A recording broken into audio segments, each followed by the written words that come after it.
y'all? This your boy Grime. I'm here with my homie Chucky Workclothes. You know what I'm saying? It's To The Left podcast. You know, we're gonna chop it up, discuss different things, music, this dude's career, this dude's you know what I'm saying, rise to what he is, and you know, we just gonna keep it real with you. We're gonna be fucking getting turned up on this ghost shit. Ain't never tried it, but we're gonna let you know what we think. I like to stay hype and crunk, so I already tried this tropical mango, and yeah, for a sugar-free product, yeah, this shit is good. I got the Sour Patch Red Berry, and it tastes like Swedish fish. Yeah. Yeah, so you know the routine goes, cut the check or you'll never be on here again. Cut that fucking check, we drink that shit every motherfucking day. But yeah, anyway, so like I said, we here to talk about everything, really. So, off top, like I said, this is my dude Chucky. We gonna jump right into it, man. So, really, we want to let the people know who you are. So, what inspired you to get into all this fucking rap shit in the first place? Well, you know, the story goes, I've always been into rap. You know what I'm saying? I was always the dude reading the rap magazines and, you know, had the XXL? Nah, you know, back before XXL, just the Source and shit. Oh. Just was always into rap, you know, almost like a nerd for rap. And knowing what was going on and stuff like that. And my dad was into music and he was a DJ and he was a deadhead and he used to go, you know, to hella shows and he was into music, so to where some, you know, dudes with their parents, they might work on cars with their dad, they might, you know, build stuff with their dad. Me and my dad went record shopping. You know what I mean? So when my dad would be on the radio at the University of Indianapolis, he had a show called The Free Zone, for like 30 years. So when you didn't know my pops had that? Hell no, man. Yeah, 88.7 FM, WICR. As far as I know, I'd have to ask him, man. I know he don't do it no more, but I feel like the show, The Free Zone, is still going. Still popping? Yeah. He'd be in there live on the radio. I'd be across the hall in the other studios, just slapping my music, man, loud as fuck. You know what I mean? Soundproof, you know, shit to where they can't hear what's going on out there, and I'd just be, you know, playing. You say U of I? Yeah. Yeah, picked up a lot of CDs from the Second Chance CD when it was there on Shelby. Oh, yeah, man. You know, when it was just in the little building. Yeah. Like, that's where I got my first E40 CD, all that kind of shit. Why? But anyways, back to the... So I was always into music, always into rap in particular, man, ever since I was a little kid. We was always getting drunk, freestyling into it. You know, Joe. Yes, sir. Who we grew up with or whatever. When we got a little older, he had got out of prison. He had a bunch of books of material and a bunch of songs. And I was just basically telling him, man, you know, I fuck with some of that shit. Like, some of that shit is really worth putting down. Like, I fucks with that shit. I believe in that shit. I was living in Lake Piedmont at the time. And there was a little record store right there in that plaza or whatever. So we was going around there. Yeah. And we was checking out local shit that was going on. And I was telling him, like, shit, we're at least that good. You know what I mean? I really think we might even be a little, you know what I mean? Like, compared to, like, some of what we was hearing. So, yeah. Definitely. When he came with that material, man, that made me want to start writing and trying to do it. So dive into it. yeah, I feel like. Well, you remember we was always rapping and stuff like that. Me and you used to freestyle battle each other sometimes when we was like 18. Up in Pizza Hut. Yeah. Washing motherfucking dishes. Yeah. Battle rapping this dude. Yeah, so me and Grime used to battle and shit. But yeah, it was when Joe came home and he had that material. Just through believing in him, you know, I wanted to be a part of it. I started really working on my own shit, man, working on my own rhymes. I always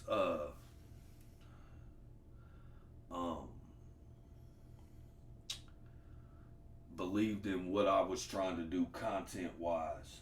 Yeah. Even though starting out I wasn't the best rapper, my delivery wasn't good and stuff like that, I always believed in where I was going, what I was saying, what I was portraying, what I was putting out content wise, because it was real. It was. You know what I'm saying? So, and I can vouch for all that shit. Cause I was there, you know what I'm saying? Yeah. I was there when we was rapping in fucking Pizza Hut. Yeah. And then, you know, we had different jobs and we didn't see each other for a while. But I remember LJ's you coming up like, I know you. Yeah. And I'm like, yeah, I know you too. Yeah. You know what I'm saying? And like, we hadn't seen each other forever, but I mean, that's what it was. Like at that point, I had never heard you on a track at Pizza Hut. Nah. I just heard what it was with us. Right. And then at that point, you had jumped into the game and, you know what I'm saying, what you just said. Your delivery wasn't the best at that point. Nah. But the thing about you was, dude, you fucking dripped confidence. Yeah. And you stayed at that shit. Yeah. And you brought more people than anybody. Yeah. And you had fucking support. And you rallied behind that shit, dude, and you kept going. And, like, I'm honored to say that I've been a part of just fucking watching you progress as a motherfucking artist, as a motherfucking man, you know what I'm saying? I mean... OG shit, bro, really. Man, salute, grind, for real. Yeah, no shit. I've told plenty of people, like, yeah, you're really one of the only ones that was, like, been there since like the beginning, like, cause like I said before we ever even did any records or put anything down, we knew each other from working together and partying and shit like that. But it's like as soon as, like you said, we didn't see each other for a few years, you know, after motherfuckers get out of high school. It was years. Motherfuckers going about their life. So yeah, it was like however many years. But yeah, when we did our very first show at LJ's, you was there. I was there. Yeah. Which Grime was still rapping, doing his thing with what, Cold Blooded at the time. And well, man, yeah, no. The way I look at it is like, you know, Cold Blooded was really interested in my homie Nate. Right. And they were like, yo, Nate, we want you to rap with us. Basically, like, he was fucking with Fat Man at the time. And they were like, come over here. But me and Nate had linked up from one of our homies, you know what I'm saying? And we made a track, and we meshed pretty fucking good. So we started shitting out hella fucking music. And they wanted Nate. Right. And it was kind of like a courtesy shit, really. Like, oh, and your boy Grime can come too. Right. Not knowing who the fuck I was. Right. Because once I came on there, the main dude from Cold Blooded, what'd he tell me? You my favorite rapper. You my favorite man. You fucking kill that shit. So, yeah, I would say that I was more of an affiliate. Right. You know what I'm saying? I was down with them. They's my homies. They still my homies, you know what I'm saying? What's up, Balboa? I still talk to that motherfucker all the time. But I don't, you know what I'm saying? I did an album for them under an alias, Grimy Child. Right. Because that's what he called me. So, you know what I'm saying? I've always been my own dude. But since my homie fucked with them and they were like, yeah, I did a little something with them, but nah. Anyway, though. Yeah, whatever the case was, that's when we linked back up in music and in life, you know? Yeah, I started recording you. Yeah. You know what I'm saying? And at first it was like, yeah, I get that money. I get that money for recording. But after you came so many times, dude, I really was like, I ain't tripping on none of it. Let's just do this. Yeah. I got you. You know what I'm saying? You would come through and we'd pass that shit to the left. to me, that was good enough. I mean, well, because I noticed your passion and how genuine you were for it. Well, and at that You know what I'm time, you know, the only thing that I was running into fucking with other dudes is shit. Dudes just trying to get their $20 an hour. You know what I'm saying, and not really giving a fuck about the product. And, you know what I'm saying? I'm seeing, you know, dudes not taking it as seriously as me. You know what I'm saying? Dudes not believing that, you know, where we was going or just not. It's gonna take some time before you get acquainted with the right people. Yeah, you know. So yeah, and really to the motherfuckers who was not giving you all their time for $20, that's their motherfucking job. They should have given that shit all the attention they needed.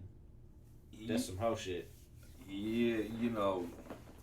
Hey, like I said, it takes time, and you got to go through what you go through to see who's who. You know what I mean? Yes, sir. So, on to something else, man. I think I might know, but everybody else might not know. When it comes to this shit, who's your biggest influence in music? Well, prove me wrong, bro. Nah, you know my favorite rapper of all time is E40. Yeah. And I don't know if that translates into my music or not, because even if a person was trying, you can't sound nothing like E40. You know what I mean? Rapping underwater. But where I do think it does show the influence is, you know, my willingness to still sing the hook, even though I can't sing. But like, to me, that's, you know, you hear 40, you can't stop me, man. I'm taking money to the bank. Didn't have to, you know what I mean? Yeah. 40 would, you know. It's the expression. Yeah, you know. And most motherfuckers are afraid to do that. I was smelling through the park one day. Smelling that, you know what I mean? Yeah. So even though 40 couldn't, you know, exactly sing in a, you know, normal sense of singing, the way that he did it was ill. And I've done that on a lot of records and never, you know, shied away from doing it if I sounded good doing it. You know what I mean? If it wasn't a hook for me or it needed to be sung in a way that we get, you know, something else. But I always tell people, man, like I said, Second Chance CDs, probably 1995 when I was like 11 years old. That's when I picked up my first E40 CD out there. But I know you remember, and even NAP, in the 90s was West Coast influenced as far as their beats, their rhymes. That was like, you know, reality rap, you know, kind of the same content that was coming from the West. But like I said, my dad had the radio show and he was a DJ when I was a kid, so he used to know all the DJs and stuff like that. He knew Rusty real well. Him and Rusty was boys. So when Rockin' Billy's was up on Keystone, a lot of people probably remember this. If you knew somebody in there, if a record was coming out on Tuesday, you could go up to Rockin' Billy's and get it on Friday. Yeah, I ain't know nobody up there. Yeah. I used to live up there. Yeah, so at that time, 95, 96 and stuff like that, I mean, man, West Coast shit was what was selling out of all the record stores in Nap. You know what I'm saying? Your E40s, your Sebos, your Spice Ones. This is pre-No Limit. You know what I mean? So pre-No Limit, that's what... No Limit, I was throwing up them dubs. Well, yeah, but that's... That's it. Exactly, yeah. I was throwing them dubs so much, I said, fuck the East Coast. I didn't like none of them. I didn't like Jay. I didn't like Nas. I was like, you know what? Nah, I'm riding with my dude, man. Fuck them. Yeah. The West was where it was at, man. No, from the G-Funk era to the, you know, Mob, the Bay Areas, like, you know, All that shit. I'm as far as out here, what we grew up on, what we was listening to. Yeah, you know. And then after that, it was No Limit. You know what I mean? Was running it. And I was all Birdman, man. I rocked with the Cash Money. Yeah, but I feel like they. But you know what I'm saying? After they did. I mean, P opened the floodgate to the South, but you know, I just remember being down in Florida one time, and I was in a Second Chance CD place like that. Yeah. And I saw this album that had a Hummer flipped over on fire, and this motherfucker pulling a little bandana around his neck. And I was like, damn, that cover looks tight. Who's this motherfucker named Juvenile? Yeah. And never heard of him. You know, this was before 400 Degrees. This was Soldier Rags. And I put that motherfucker in, and yeah, it was from that day on, bro, I was slapping nothing but Slim Baby, BG, you know what I'm saying? But, yeah, man, West Coast was the shit. So.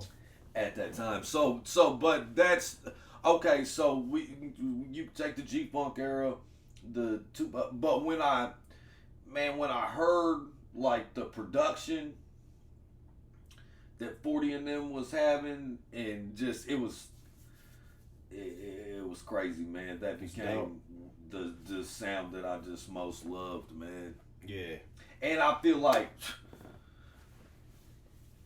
it's real music, man. Like it's a 1,000% authentic. You know what I mean? So hey, that East Coast shit was tight too, though. So, oh man, I know that now.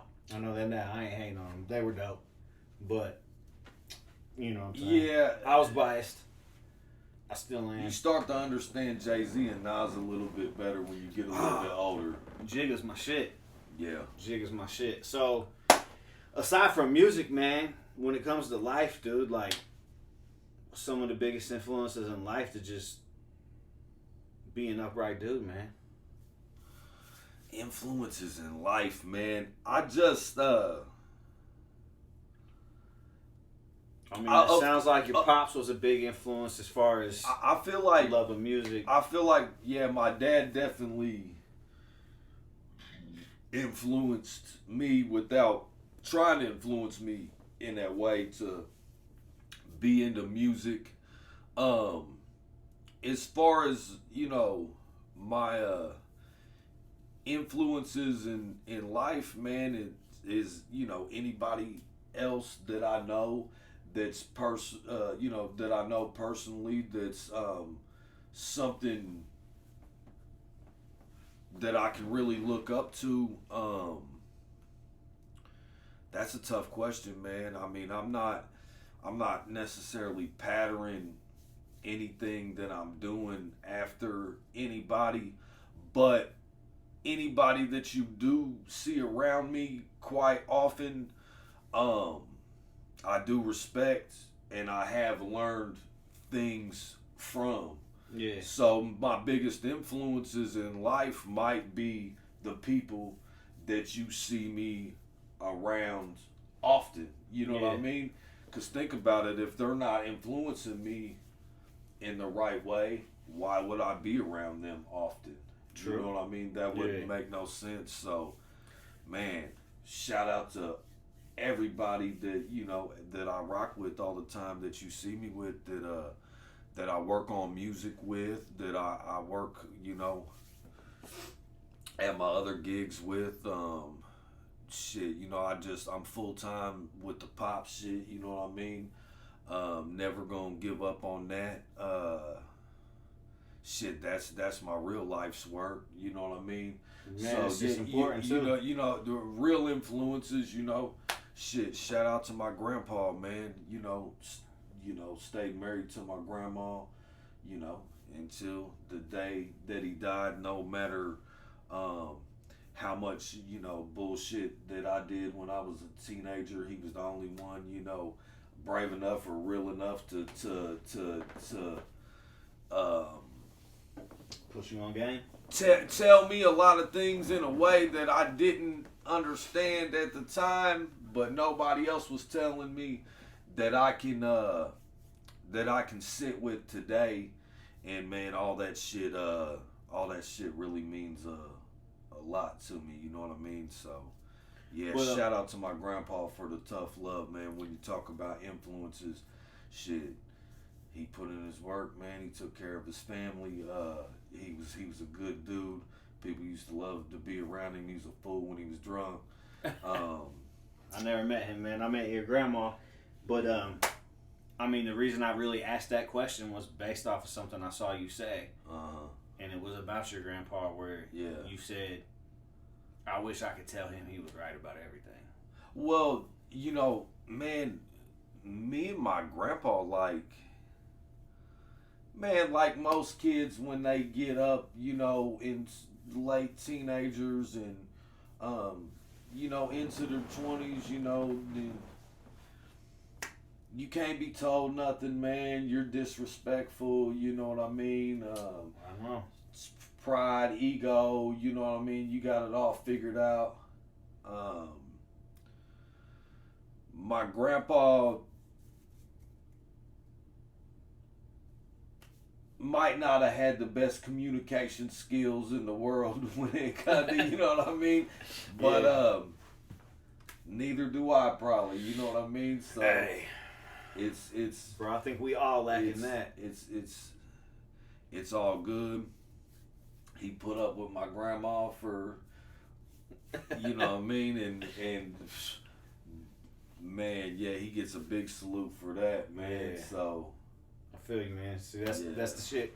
That's the shit we do on here, man. This ain't gonna be what you think, man. We're gonna talk about everything in this bitch, like life in general and everything. But you know, so how long have you been making music?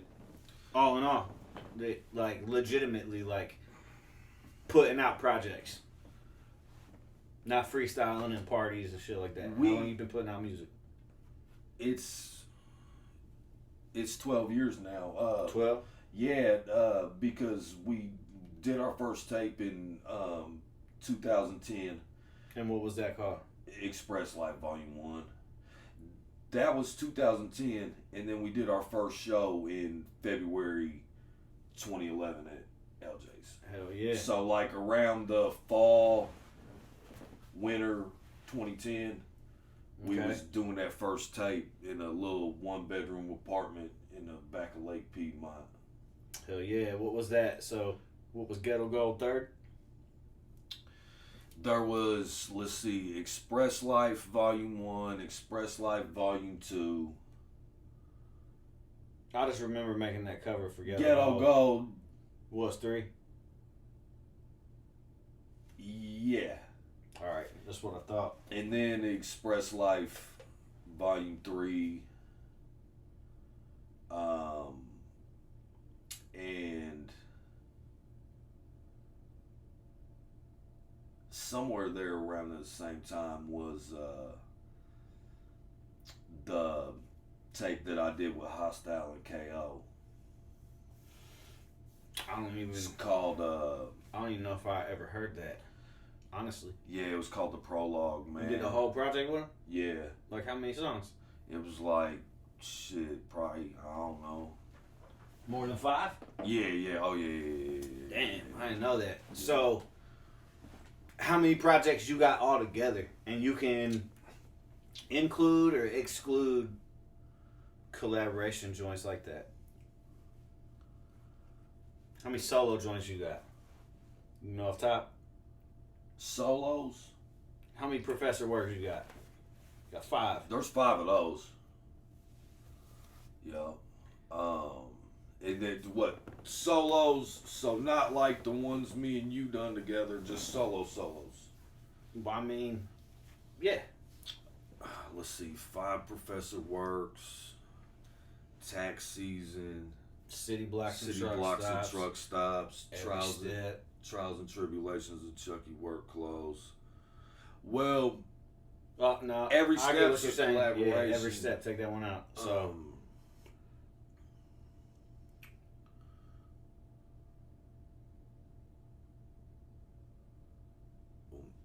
8. 8? Yeah, just solos. And then shit, probably at least another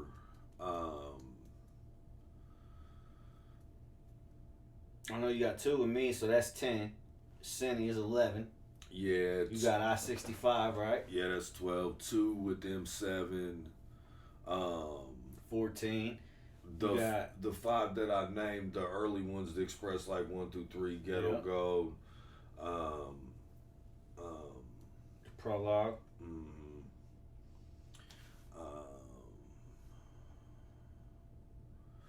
Country Boy Living. Oh. So that's 20. 20, man. That's And a big fucking catalog, bro. There's something that I'm forgetting.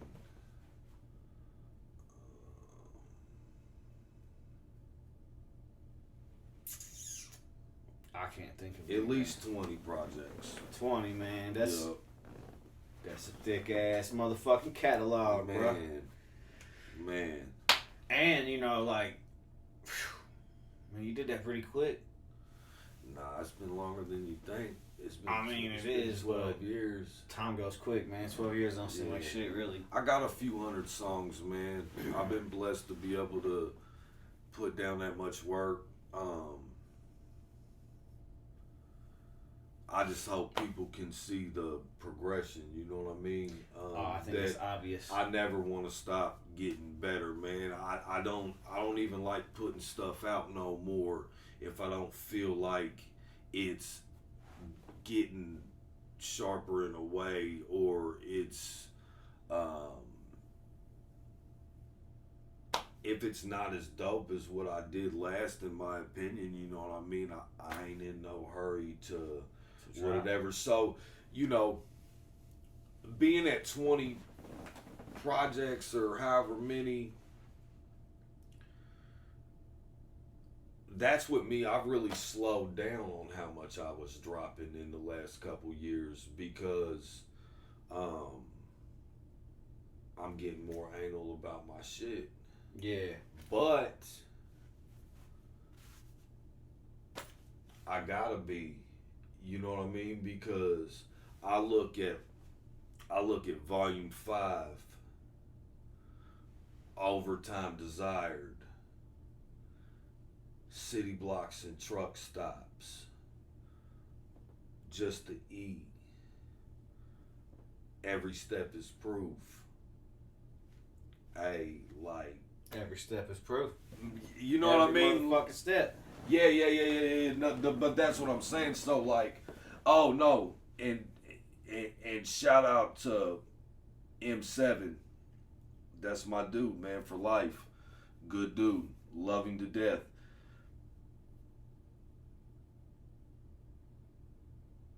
The first Consistency Theory record was so dope. Still is so dope. Stream that to your fucking phone breaks. I feel like that's when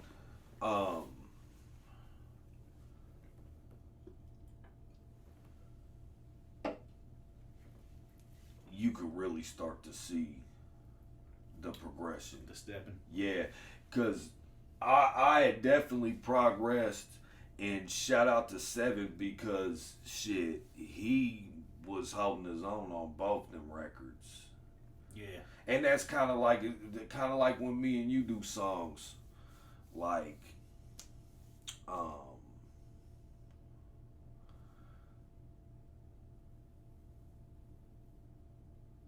you know, of course, it's not a competition between us in any kind of way, but like, I know if you get your shit off on the record or whatever, I might have to come hard.